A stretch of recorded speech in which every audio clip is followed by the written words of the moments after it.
Welcome to Watanabe Floral, our wedding demonstration. As Kawi said, my name is Diana and this is Jenny, and we want to just share to you some of the tips we have on putting some wedding flowers together. But it's such a broad topic that we're kind of narrowing it down to just certain things. So one of the things we're going to do is go over a rose clutch bouquet, how to put one together, and another one is how to do a basic arch arrangement. And if we have more time, we're going to do some pew flowers or chair flowers, how you would drape along the aisle. So want to acknowledge Accel Party Supply. They're the ones that provided the bamboo arch and the chairs you're sitting on. So if you ever need to do a party and you need chairs and tables, tents, they're the ones to call. So some of the things you should remember when you're going to put together your wedding flowers is that you should decide what kind of color scheme or floral favorite flowers you want to use, so that way you kind of have a certain idea of what you want to do rather than kind of go all off and pick everything because they all look pretty. And then you want to stick to your budget, so you have to figure out if you're doing the flowers yourself, it's usually because you're on a tight budget. So you want to decide what kind of money you want to spend on. Then third thing is to be very flexible, because just in case they're not available, your particular flower, you want to have a second choice. It's always good to have a second choice. That let's see, to have supplies on hand, it's always good to have your clipper to cut your stems, a wire cutter, because we're going to do a lot of wire cutting, and a separate scissors to cut your ribbon, sharp scissors. And you don't want to usually cut wire with this because then you'll start dulling it and you won't be able to cut ribbon. We also have floral wire, which is about 22 or 24-inch gauge that you're going to need to secure your stems or tie things down. Also floral tape, which comes in all kinds of color: white, green, brown, dark green, white. And we also, you always have ribbon that you're going to use to wrap your clutch bouquet, and sometimes you might need, this is vine wire, but any type of wire that if you need a long length, it's good to have a long run of wire. So today, first thing we're going to do is go and Jen's going to put together a basic rose clutch bouquet. So we'll start with South American roses, and we're going to do a traditional white, but nowadays the trend, you can go any kind of color you want. It doesn't always just stay with white, but we're going to work with white. Okay, so first start with making sure you have rose stripper to dethorn all your roses, to take all the leaves off.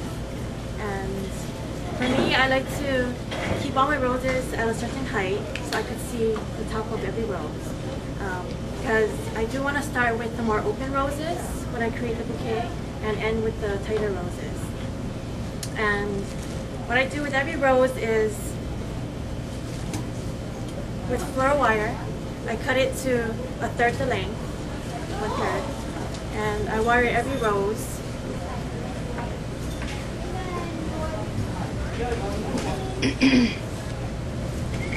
So sticking it right underneath the flower, bring it down, and bring it back up for every rose. This is what Watanabe Floral does to make sure that every rose doesn't break. Or if they will, they'll just keep it standing. And then make sure you take the guard petals off, because every rose will have petals that are a different color on the inside. I'm going to start.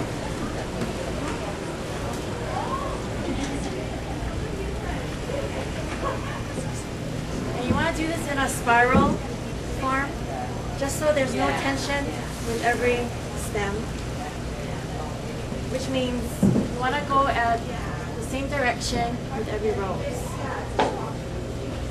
at a diagonal. And as you go, you make a little turn to make sure that it's right in front of you when you place your flowers.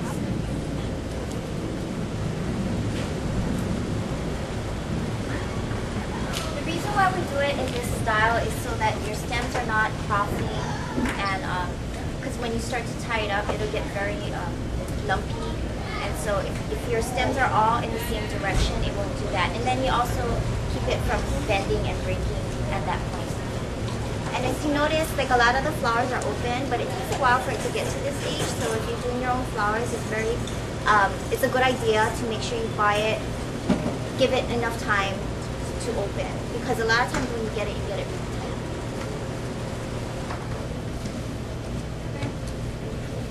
So right now the bouquet that she's doing in clutch is going to be around 6-7 inches, which is a popular size, or 8. But you know, it's up to you what you want to do, how elaborate you want to get, or how simple you want to get. Because usually bride's bouquet is bigger than the bridesmaid, and you can use some similar flowers, like a small version for the bridesmaid, or you want to stick with all roses and fancier flowers, and then the bridesmaids you have the simpler ones, and it could be more colorful, and then you could just have a hint of the color in the bride's one. It's really, nowadays trends are so different, anything goes. And I'm sure you folks have looked through magazines, they've got where calla lilies, tulips, all kinds of flowers you want to put in there. You just have to wire them so that way they don't break off and you have a longer stem to work with.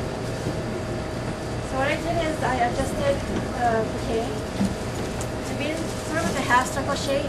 So make sure you look from every angle to make sure that it looks like a half circle from the side. If you don't have it yet, it's okay. You can always adjust it along the way. So what I do is tap a tape, it gets sticky as you pull it.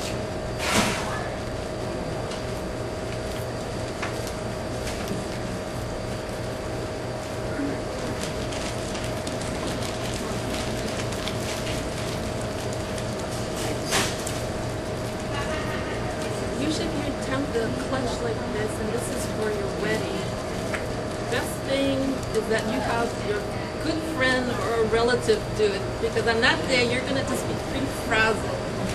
So, and you want to have a dry run, a practice run prior, just so it's not like you're panicking on that day and it's not working. So you want to practice ahead of time. And so if you have time, you have a good friend that does it, and you do it early enough.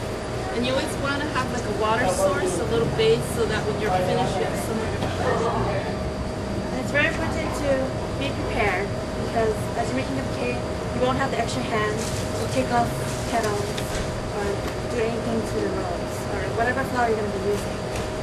So have it prepared in separate buckets. You can easily take it out of the buckets as you go.